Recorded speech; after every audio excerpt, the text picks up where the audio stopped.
Hey everybody, it's Kyle. So a few years ago, I was at a conference and I watched as a lady got up. She was an adult sister, had a couple of brothers and sisters, and mom and dad, and some kids, and she got up and she had this real extreme frustration. I won't go into the detail of what kind of conference it was, but and you know the the the guy who was running the conference started asking her some questions, and her frustration was with her family because they were just out of control and in her mind not acting right and doing the things they should do, and she was really frustrated about it.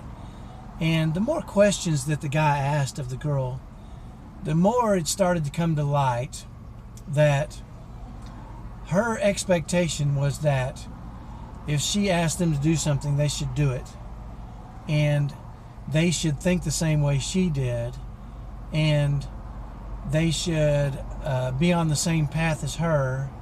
And when they didn't, or when they had conflicting views or ideas or wanted to go down different paths than she wanted to go down, it frustrated her. And it was really interesting, because the more questions the guy asked, the more everybody in the group started to understand.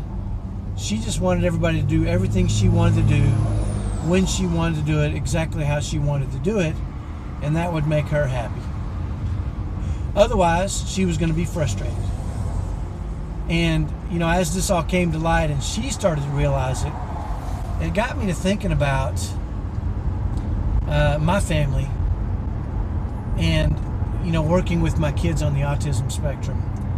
And it really kind of brought me back to, the dream I think we all had when we got married and started having kids, is that we would have this, perfect white picket fence life somehow.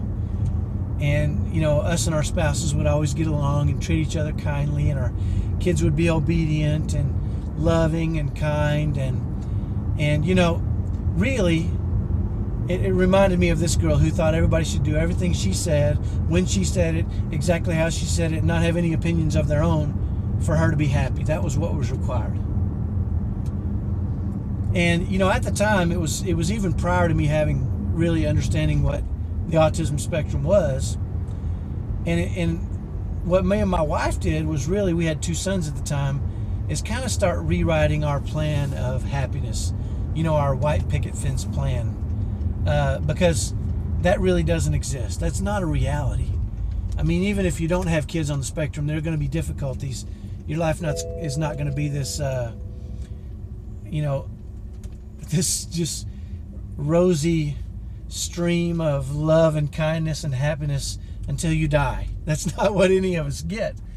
And so, she and I decided that we would really write a plan of happiness that included, how we would manage, family members that we couldn't get along with, or, what we would do, even to the point where we talked about we shouldn't expect each of us to get along with each other perfectly. And so I want to kind of present that idea to you in hopes that you'll think, the life that you've got now probably wasn't what you imagined.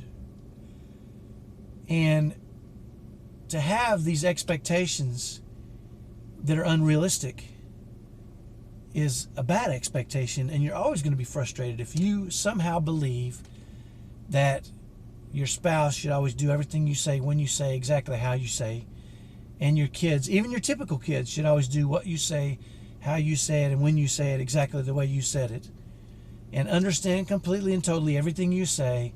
And that's just a bad expectation. And you're never, if that's your idea of what happiness is, everybody doing what you want, when you want, how you want, you're never going to be happy. So I want to challenge you to really sit down and think about, what it would really take for your new level of happiness. Because none of us have the kind of families we thought we were going to have. And really, I think we need to take out the acts of others as part of what makes us happy or not happy. My sons on the spectrum do things that are socially unacceptable. They say things that are socially unacceptable. They do things that they shouldn't do. They defy. They argue. They do all these things. And for me to expect them not to, I'm always going to be frustrated. And you probably are too. So the question you have to ask yourself is, how can you manage yourself in a way so that when they do these things, you can address them in a way that makes you and them happier? We're all going to have difficulties. We're all going to have problems. But if we can create a plan of happiness that includes solving and working through these difficulties, we're going to be a lot happier. And that's what we've done. Hopefully that's what you can do. Have a great day. We'll talk to you next time. Bye-bye.